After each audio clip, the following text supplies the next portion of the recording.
سامعین گرامی قدر، ہمارے لیے بہترین طریقہ وہ والا طریقہ ہے جسے اللہ کے رسول صلی اللہ علیہ وآلہ وسلم نے اپنایا ہے۔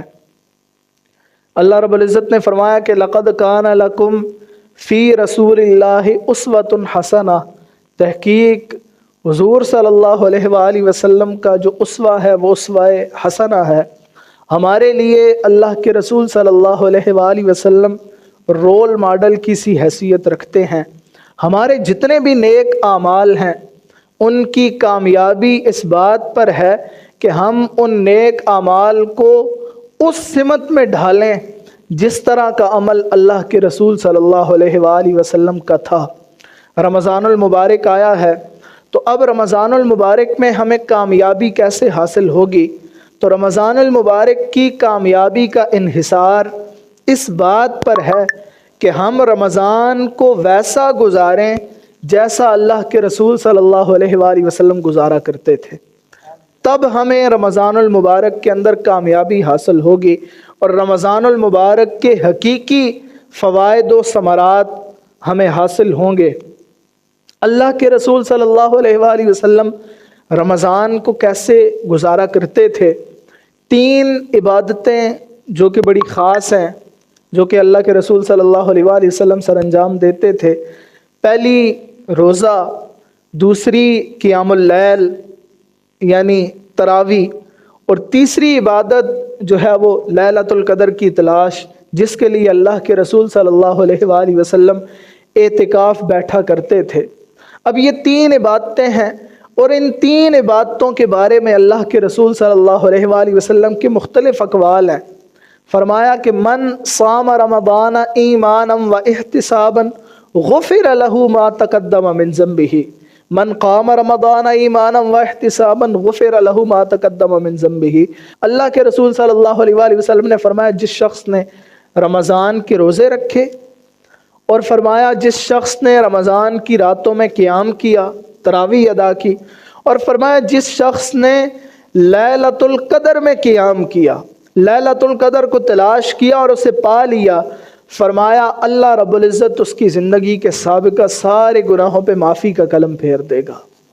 یعنی رمضان المبارک کی یہ جو ایام ہیں، روزہ ہے، پھر تراویح ہے، پھر لیلۃ القدر کی تلاش ہے، یہ ایسی خاص عبادت ہے کہ اس عبادت پر اللہ رب العزت بغیر توبہ کے بھی بندے کے گناہوں کو معاف فرما دیتا ہے۔ بعض دفعہ یہ بات کہی جاتی ہے کہ رمضان میں حدیث پاک بھی ہے کہ من لم یدع قول الزور، جو جھوٹی بات نہیں چھوڑتا تو پھر کوئی حاجت نہیں ہے اللہ کو کہ وہ بھوکا اور پیاسا رہے، یہ حدیث پاک ہے۔ تو بعض دفعہ کہا جاتا ہے جو شخص جھوٹ نہیں چھوڑتا، جو شخص جو ہے وہ روزے کے اندر دیگر بدعمالیاں نہیں چھوڑتا، اسے اس کا روزہ فائدہ نہیں دیتا۔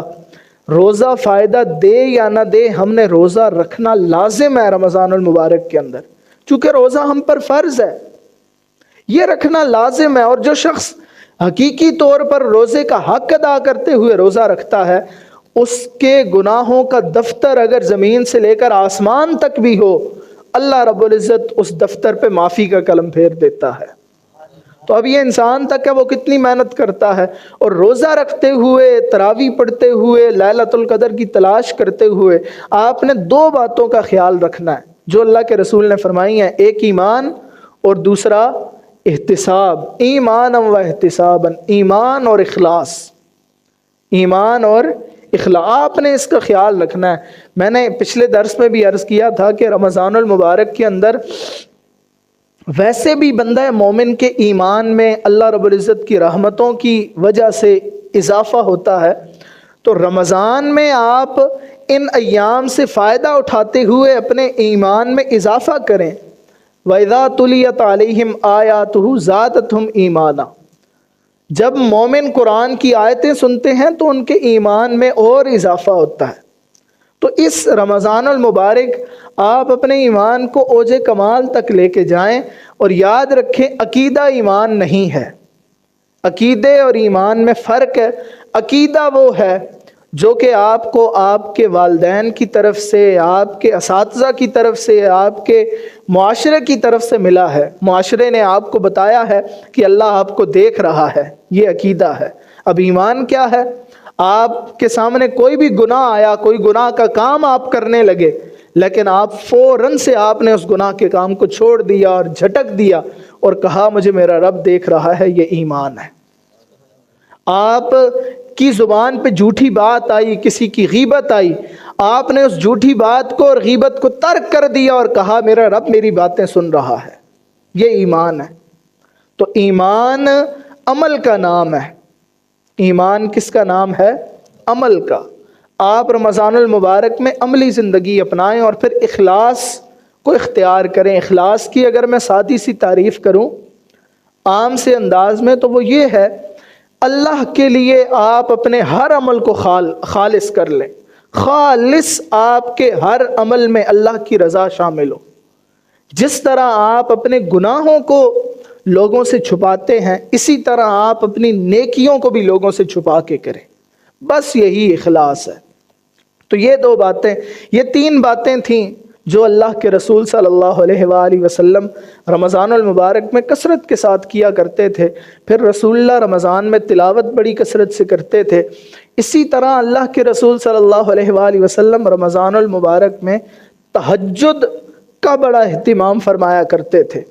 قیام اللیل، تراویح ادا کرتے، اور پھر جب بھی رات میں اللہ کے رسول جاگتے تو پھر اللہ کے رسول صلی اللہ علیہ وآلہ وسلم تہجد ادا فرمایا کرتے تھے۔ اور تہجد ایسی نماز ہے جو بندے کو اللہ کے قریب کر دیتی ہے۔ یہ ایسی نماز ہے، ان ناشئۃ اللیل ہی اشد وطئا واقوم مقیلا، یہ انسان کے نفس کے ٹیڑھے پن کو بھی دور کر دیتی ہے۔ اور یہ اللہ کی محبت کی علامت ہے کہ اللہ سے جو محبت کرنے والے بندے ہیں، تتجافی جنوبہم عن المضاجع یدعون ربہم خوفا وطمعا، وہ ہمیشہ ان کے پہلو جو ہے وہ بستروں سے رات کو نہیں لگے رہتے، بلکہ وہ اپنے رب کے سامنے کھڑے ہوتے ہیں اور راتوں میں اٹھ کے وہ اپنے رب کی عبادت کرتے ہیں۔ اور اللہ کے رسول صلی اللہ علیہ وآلہ وسلم کا اپنا یہی عمل ہوتا تھا۔ اللہ کے رسول صلی اللہ علیہ وسلم بڑی زیادہ عبادت کیا کرتے تھے، اس قدر کہ آپ کے پاؤں میں ورم آ جاتا، اور پھر اللہ رب العزت نے وہ محبت برا سندیسہ قرآن پاک میں بھیجا اور اپنے حبیب سے فرمایا کہ اے حبیب قم اللیل الا قلیلا، آپ رات میں قیام کریں لیکن تھوڑا کریں، تھوڑی عبادت کریں۔ تو یہ اللہ کے رسول صلی اللہ علیہ وآلہ وسلم کی عبادت کا عالم تھا۔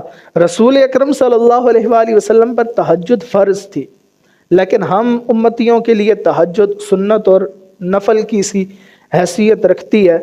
رمضان المبارک میں ویسے بھی ہم صبح جاگتے ہیں، صبح اٹھتے ہیں، تو یہ بہترین وقت ہے تہجد پڑھنے کا۔ آپ تہجد کی عادت ڈالیں، یہ وہ نماز ہے۔ میں مختلف احادیث کا مجموعہ آپ حضرات کے گوش گزار کرنا چاہتا ہوں۔ یہ وہ نماز ہے جس کا پڑھنے والا اللہ کا لاڈلا بندہ بن جاتا ہے، اللہ کا، اور وہ اللہ کی محبت کو پا لیتا ہے۔ اللہ اس سے محبت کرتا ہے اور یہ اللہ سے محبت کرتا ہے۔ دیکھیں عام نماز میں اور تہجد میں فرق کیا ہے۔ عام نماز کے لیے انسان منادی کرتے ہیں، ندا دیتے ہیں، اذان دیتے ہیں، اور تہجد کے لیے خالق کائنات منادی کرتا ہے کوئی مجھ سے مانگنے والا میں اسے عطا کروں، ہے کوئی مجھ سے رزق کا طلبگار میں اسے رزق عطا کروں۔ تو عام نمازوں کے لیے منادی انسان ہوتا ہے اور اس نماز کے لیے بلانے والا خالق کائنات ہوتا ہے۔ اور عام نمازوں کے لیے حی علی الصلاۃ کہہ کر بلایا جاتا ہے، آؤ نماز کی طرف۔ لیکن یہ وہ نماز ہے جس میں ندا اللہ کی طرف سے دی جاتی ہے اور اللہ کی محبت کی طرف بندے کو بلایا جاتا ہے۔ یاد رکھیں، آپ کی کوئی دعا اگر آپ کو تہجد تک لے آئے اور وہ دعا آپ کے حق میں بہتر ہو، سمجھ جائیں وہ دعا اللہ کے ہاں قبول ہونے والی ہے۔ سمجھ جائیں، یہ اتنی عظیم عبادت ہے تہجد۔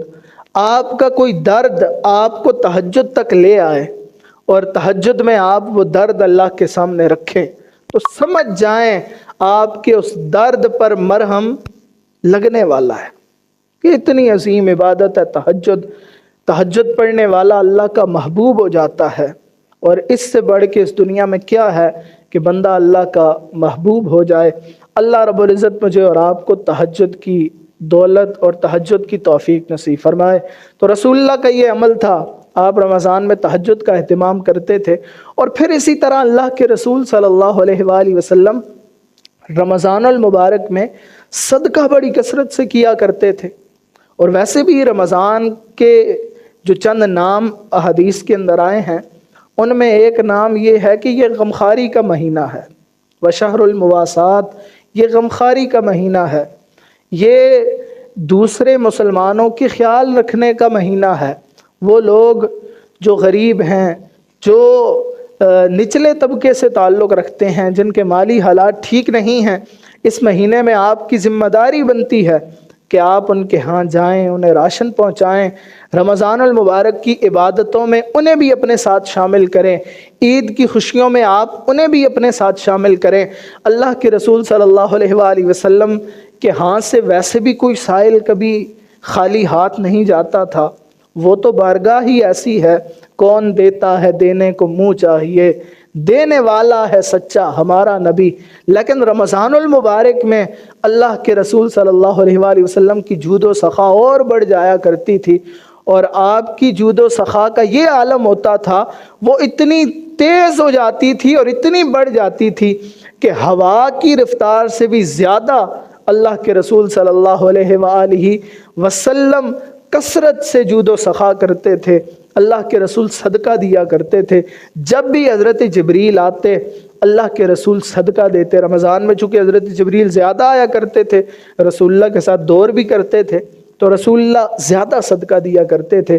تو اللہ رب العزت مجھے اور آپ کو رمضان المبارک ویسا گزارنے کی توفیق عطا فرمائے جیسا اللہ کے رسول صلی اللہ علیہ وآلہ وسلم گزارا کرتے تھے. وآخر دعوانا ان الحمد للہ رب العالمین.